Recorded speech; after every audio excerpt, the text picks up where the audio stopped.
Twitter has recently introduced a brand new feature that allows users to reorder or customize their homepage exactly the way they want. You can easily update or modify your home feed by following a few simple steps. First, look at the top right corner of your screen. You'll notice a small icon with 3 stars. Tap on that icon. Here you'll see 2 main options: switch to latest tweets and view content preferences. When you select switch to latest tweets, your feed will instantly update to show the most recent tweets, those posted just a few seconds or minutes ago, right at the top. For example, after switching, you'll see that the most recent tweet appears at the top of your feed, maybe posted just 15 minutes ago.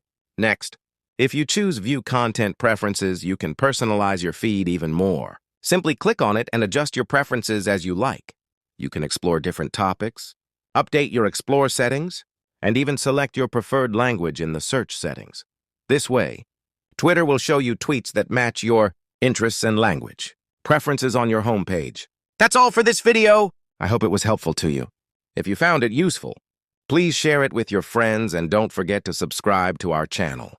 Thanks for watching. Have a great day.